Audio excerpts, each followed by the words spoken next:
How you doing, everybody? It's Jimmy Jackson from Grand Rapids, Michigan.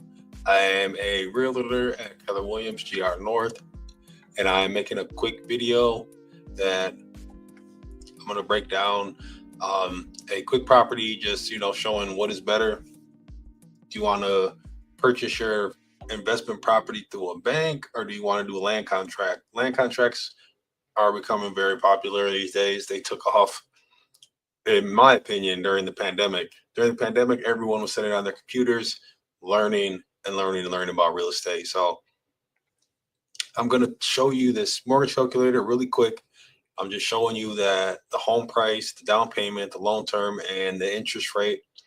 So I'm going to pull that up. I'm going to zoom in. Hopefully this is a close enough view. So if you look, we're going to do the home price for $209,999. We're going to put down a $30,000 down payment for 30 years at 5.88 interest. And what I did on this one is I'm just going to pretend like I bought a point. If you want to get your interest rate down, you can buy a point. It's called a mortgage point. It will help you bring your interest rates down. You have to pay 1% of the home of the loan, 1% of the loan costs, and it'll help you with your interest rate. So if you're looking, it says $1,065.34, property taxes. So this is just an estimate. These numbers are not going to be exactly the same, but they're going to be very close. So let's jump over and look at the property.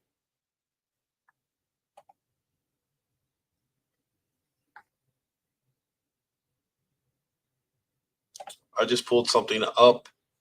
I decided to do something in Kalamazoo. So let's see where I found it. 1335. Let's check out this bad boy.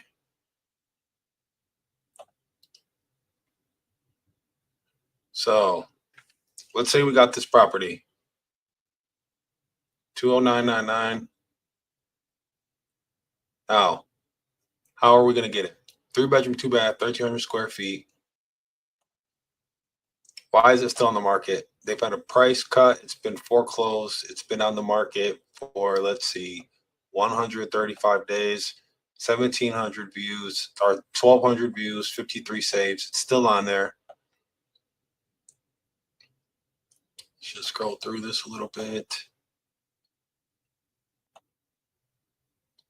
Look at the type of property, built 1924. It's all public, sewer, water, etc. They'll take anything: cash, VA, FHA loan, MSHDA, conventional. They might even do a land contract if you were to get hold of them. But let's look at this estimate. That's what I'm looking for, $1,888. All right, let's just do a quick run through of the photos. I'm not going to spend too much time on these photos. All right. Looks like the property needs to be fixed up. Looks like the windows are not that old. The windows might be kind of new. We'd have to walk across that floor to feel the foundation, see if you or not see, but feel if you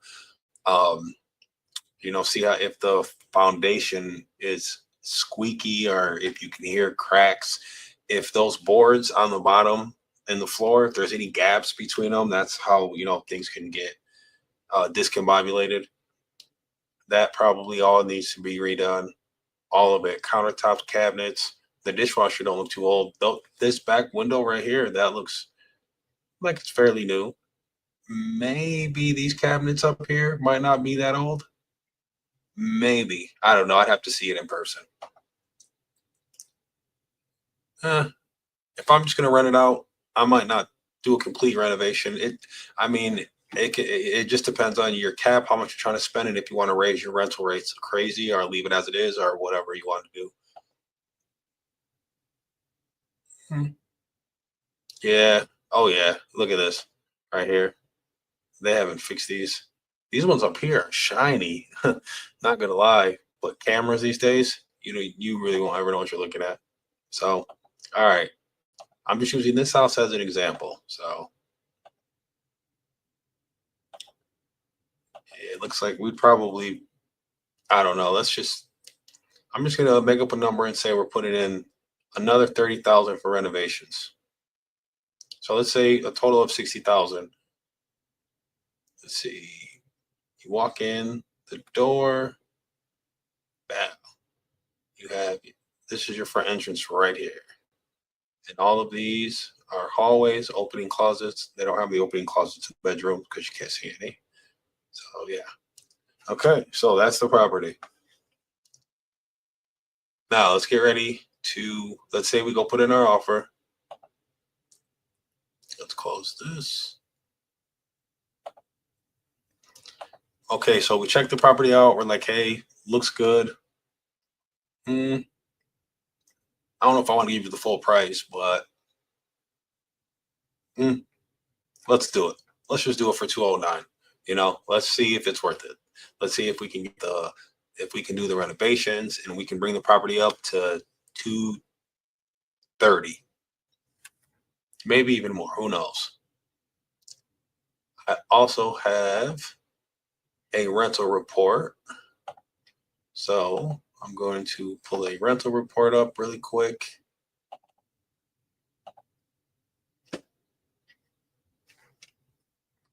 Okay. So if you look at the rental report,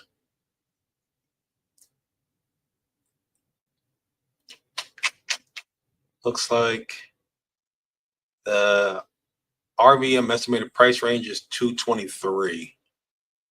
Okay, so might be able to get it up to 225.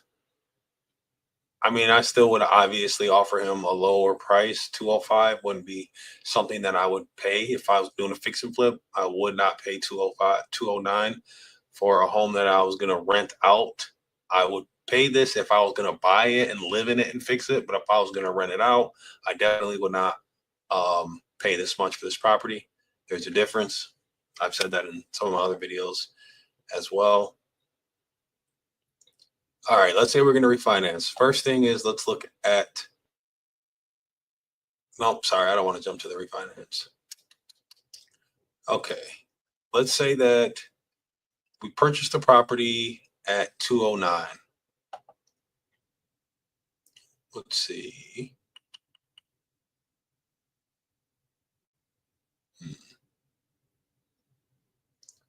Wow. All right, let's say we purchased this property at 209, as we can see on the screen. Let's see.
See if we can get it even closer without getting too far into people's heads.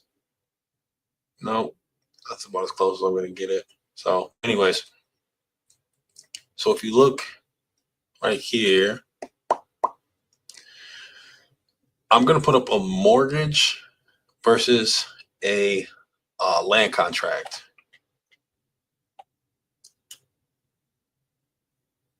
So let's say you do a mortgage, 180,000 after you put out your down payment, or a land contract. For one, land contracts, the seller usually going to charge you higher interest on the home itself. Monthly principal and interest is going to be higher because your interest on the property is higher. So that's why your principal and your interest is going to be higher. Tax insurance should be the same. Operating expenses. This operating expense, I'm going to show you really quick why I think rents are a little higher if people use this formula, because it seems like it's a little exaggerated, but you always got to be safe or sorry when you're renting properties, buying properties. And it depends on what you're doing versus what you're paying other people to do. So operating expenses, 50% of your cash flows or your estimated rent. So if it's 1,900, if it's 2,000, if it's 5,000, if it's the 1888, just divide that by 2 and consider that your operating expenses. You're just covering your own behind, basically. Renovation impact. Immediate additional renovation, 20 to 30,000 brings the up coast to 60 with city approval. Delays, the property may generate no income for several months. So it's things like that why you want to have your operating expenses at 50%, because if you don't have anybody in the property for 2 months for some reason, who knows, if there's maintenance problems, any of that stuff, you want to keep that always put up, always saved. And if you look right here, for $1,800.88 to rent it out, you are actually losing $371 a month. Where did that number come from? Well, let's run through this one more time really quick. All you do is you take the 1888, you take the 1888 and divide that by 2, which is 944, and you add in the taxes and insurance as well, and that brings your monthly cost to $22.58. So you're going to be basically subtracting the total monthly cost by the estimated rent. So you're just going to add up these numbers right here. Your principal and your interest is the money that you're getting paid, that you're paying towards your actual property itself. That's something, if you don't know what principal and interest is, look it up and you'll see the difference of the two. It's kind of like your mortgage balance, kind of. Just if you don't know what the principal and the interest are, they're two different things. So look those up. Now this is at the 50% rule. Okay. Land contract, if you look on the other side, looks like the numbers have went up right in the principal and interest, and that's because the interest that the seller is charging. Everything else is the same. So yeah, the interest, that 7% interest, is what makes a difference on that. These numbers kind of high, but I mean, if you're paying 209 for the property, you know what I'm saying, and you want to rent it out, you're gonna probably not make any money. But that's if you do it at this 50% rule, 50% rule of thumb. So I hope that made sense. I'm also going to show you, even if you went up in your rents, let's say you decided to go up to 2,500. Same concept, 2,099 for the price, 30,000 down payment, 180 loan price, 5.9 versus 7%, 30,000 renovation, 60,000 out of pocket, 2,500 in rent this time. So you might ask yourself, if my rent is, if I'm going to raise the rent by nearly $700, why wouldn't I make more money? Like why would my cash flow go up? that's where I want to point out the 50% rule of thumb that landlords tend to use to cover their butt. Right here, this operating expense right here just went up as well. It went up $300 because the rent went up from what was it, 18 and some change to 2,500. That's almost $700. So no matter what, this operating expense is going to be at 50%. So even though you raised your rent up by almost $700, you're thinking like, hey, I'm going to get my money, I'm going to get my cash flow. But if you use this exact formula, you're still going to be in the negative right here because of the operating expense, which I think is just a little high. And it shows you right down here your cap rate and your cash on cash return. Net operating income is 12,000 a year, but you wouldn't have any cash on cash returns in this. So now I want to show you, let's say we went up to 2,700. Let's see if we would make any money off 2,700. Same thing, 299, 30, 180K, 5.9 verse 7. Renovations, out of pocket, 2,700 a month. Once again, you think, okay, now I went up another, what did we go up? From 20, what was the last one, 22 or 25? Anyways, we increased the rent dramatically, and still we're only pocketing $35 a month. That's because we're using the 50% rule. So our out-of-pocket expenses are, our operating expenses, it's just going to keep going up. And if this keeps on going up, it's going to keep on taking money out of our cash flow. So what it is a rule of thumb that I wanted to point out, because when you're a landlord, you have different responsibilities. So the expense ratio for rental properties. When analyzing rental properties, investors often use simple rule of thumbs to quickly estimate expenses. Here's a comparison of the traditional 50% rule versus a lower 25 to 30% rule that applies if a homeowner self-manages. So you remember those numbers that I just showed you?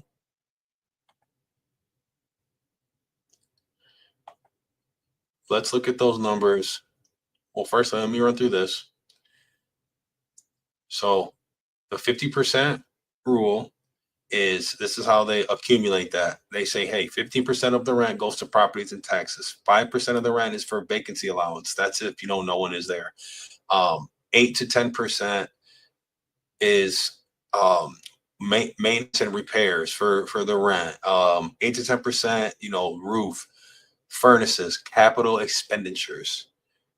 8 to 10%, 8 to 10 to 12% is for property management. That's if you're not paying anybody.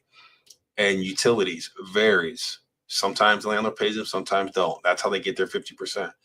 But if you have the property yourself and you manage it and you fix everything, you do all the things yourself, you can do 15% for rent, for the property and taxes insurance, 5% for the vacancy allowance if no one is staying there.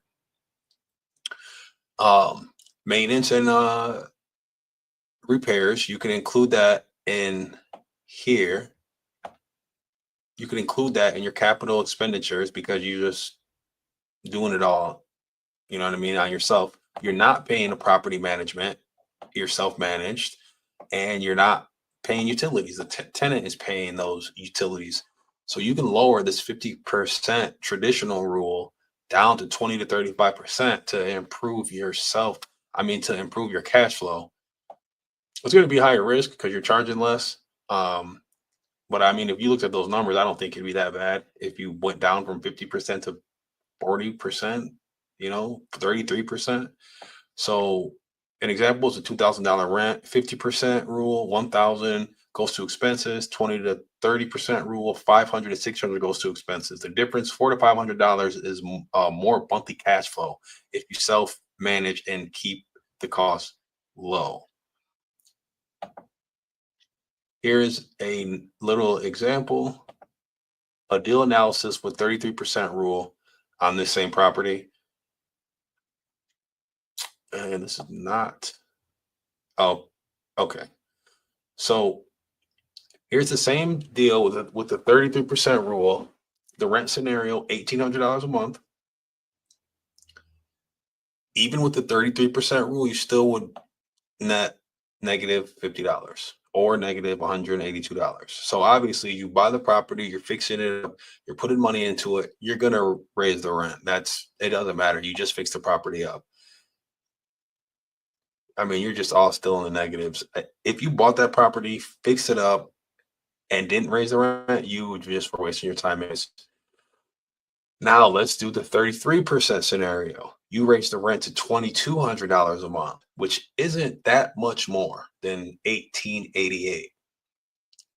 And your tenant is getting a brand new renovated property, or pretty nicely renovated. What would we say? $30,000 worth of renovations, 20 to 30,000. Okay, 33%. You're looking at $159 monthly cash flow. Doesn't seem too much, but you also have a property that has equity. So the property just went from what, 2099 to what, 225? The RMV was 223, so 225, maybe 227. Who knows? Your equity just went up, and you can put a tenant in there, and your cash flow might not be that much, but if you fixed up the property like really nice, then you probably aren't going to have to worry about most issues. So this 33% rule will probably only be like 20% for you if you fix it everything by yourself and you know what you're doing. If you did a 25%, I mean the $2,500 a month rent scenario, you'd be looking at 350.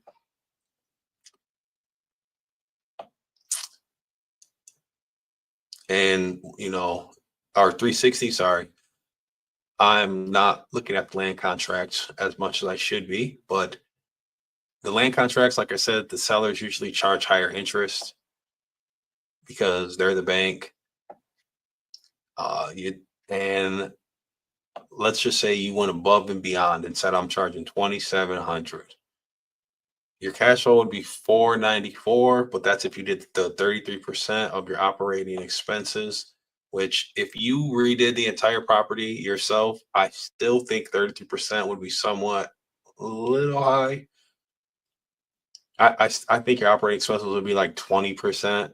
Because if you have the tenant paying for the utilities and you fix everything up, I don't think you'd have much to really be worrying about. And yeah, that is really a quick layout of the rule of thumb comparison. So I'm just going to pull it back over to this tab again really quick. So yeah, if you look over here, if you're renting out the property and you are doing all of these things yourself, you can take away what, 25% of that, and the capital expenditure is just money that you're making sure you keep to the side. So that's a big number if you're doing it all by yourself. And once you grow and grow and grow, then you can start hiring property management, all that stuff, just as soon as you get that cash flow coming in. And lastly, refinance. You may ask yourself, okay, what's up with this Burr method? How does this whole like Burr method work? And this Burr thing people are always talking about. Well, it's buy, rehab, rent, refinance, and repeat. So let's say you did get this property for 200 for 209. Then after you got the property, you went and got the property appraised and it's at 230. So then you did another refinance. I mean, not another. So you refinanced the property. Okay. This is a refinance comparison. This is if you use the bank loan versus a land contract. Like, you did a one-on-one contract with the homeowner themselves. This comparison shows what happens when refinancing after a rehab under two scenarios. One, using a traditional bank for purchase and rehab. Two, using a seller finance land contract. Prepared by Jackson Investment Solutions for educational purposes. So the original loan balance, 150 versus 180. The new loan, 75% loan to value ratio. So how they come up with the loan to value ratio is the loan of the bank to the loan that you're going to receive to the value of the property. The old loan, 150,000 versus on a land contract, 180. Now, what I could do is I could take this 170 or 172,500 and pay off the remaining balance of the 150,000. You see that right there?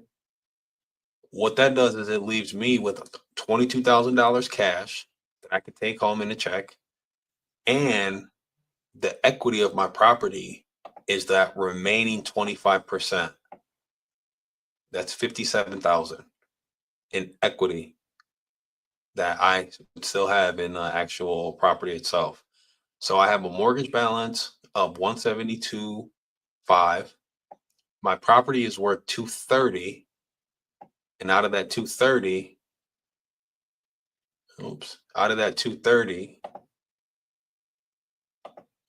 I have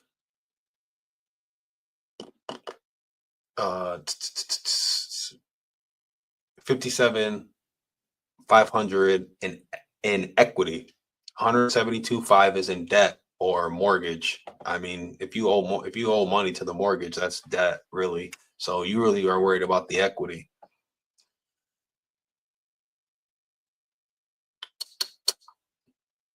Let's see. If I owed 180 to the land contract, 100. Now you can still do a land contract. I mean, you can still do a refinance with the land contract. You just have to make sure everything's worked out in writing, printed, and all of that stuff with the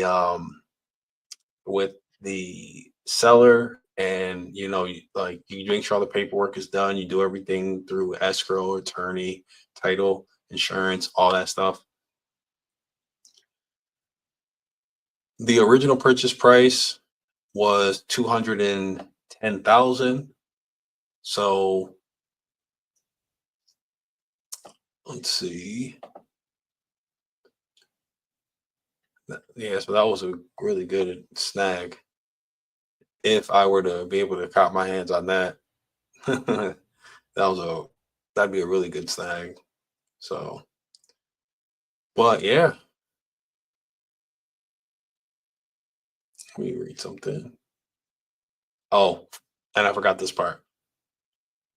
If you did a land contract, you would still actually owe the seller money when you actually closed on the refinance. Because if the old loan was still 180, but you only got a loan to value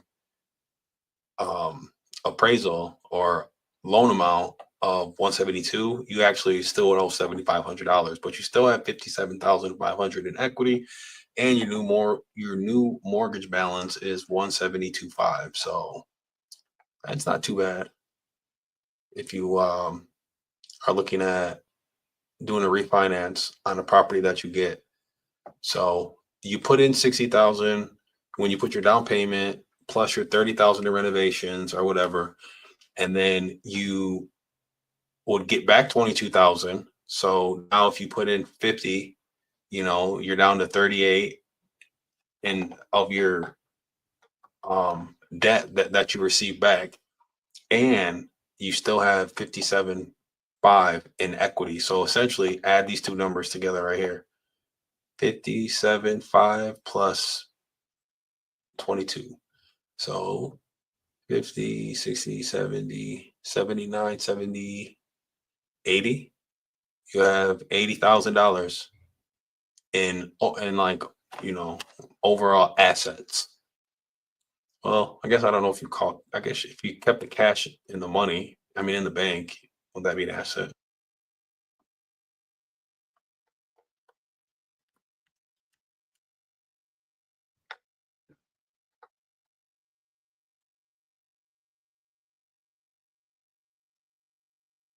So yeah, that is how that works.